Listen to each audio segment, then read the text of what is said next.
એમ જોવા જઈએ તો બોટાદમાં જે કરતા આંદોલન ચાલતું હતું તે આંદોલનને લઈ બે નેતાઓ જેલમાં ગયા છે, જે રાજુ કરપડા અને પ્રવીણ રામ બંને નેતાઓ જે ખેડૂતના આગેવાન બન્યા હતા, બંને નેતાઓને પોલીસે જેલના હવાલે કર્યા છે. નમસ્કાર મિત્રો, આજના ફરી એક નવા વિડીયોમાં આપનું સ્વાગત છે. વિડીયો તમને પસંદ આવે તો વિડીયોને લાઈક કરીને ચેનલને સબસ્ક્રાઈબ કરી નાખો. તો મિત્રો, આપણે વાત કરીશું ભાઈ જે ખેડૂત નેતાઓ હતા એમને પોલીસે જેલની અંદર કર્યા છે, કારણ કે આ નેતાઓ એમ કહેવાય કે આ પોલીસનું નિવેદન આવ્યું છે કે ભાઈ આ બંને નેતાઓ જે ખેડૂતોને ઉશ્કેરવાનું કામ કરતા હતા, એ લોકો ગેરકાયદેસર મિટિંગ રાખીને ખેડૂતોને ભેગા કરીને લોકોને ઉશ્કેરતા હતા સરકાર સામે. તો એના માટે આ નેતાઓને એમ કહેવાય કે જેલના હવાલે કર્યા છે. તો મિત્રો, હવે આગામી દિવસમાં ખેડૂતોને ન્યાય આપશે કે કેમ સરકાર, એ હવે આપણે જોઈશું.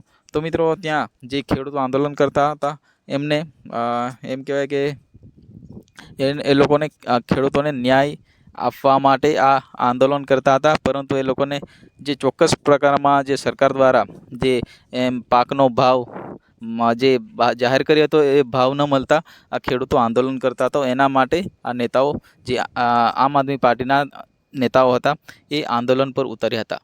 તો મિત્રો, હવે બંને નેતાઓ જેલના હવાલે છે, તો એમને જે સરકાર દ્વારા જામીન આપવામાં આવશે એ પણ વાર લાગશે, કારણ કે આ બંને નેતાઓની ઇન્વેસ્ટિગેશન અત્યારે ચાલુ છે. અને એ લોકોના જે વકીલ બન્યા છે એ મેહુલભાઈ બોગરા અત્યારે તમે ચર્ચામાં હોય, તમે જાણતા હોય કે સોશિયલ મીડિયામાં મેહુલભાઈ બોગરા અનેકવાર ચર્ચામાં આવી જતા હોય છે. તો મેહુલભાઈ બોગરા આ લોકોના વકીલ બન્યા છે.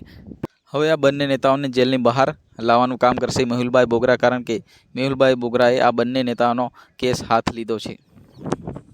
તો હવે બંને નેતાઓને આ મેહુલભાઈ બોગરા દ્વારા ન્યાય આપવામાં આવશે, કારણ કે આ નેતાઓ ખરેખર જે એમ કહેવાય કે ખેડૂતોના ન્યાય માટે લડવાના હતા, અને આખરે સરકારે એમને જેલમાં પૂર્યા છે. હવે મેહુલભાઈ બોગરા મેદાને ઉતર્યા છે, તો હવે આગામી દિવસોમાં આપણે જાણવા મળશે કે ભાઈ મેહુલભાઈ બોગરા એમને ન્યાય અપાઈ શક્યા કે નહીં.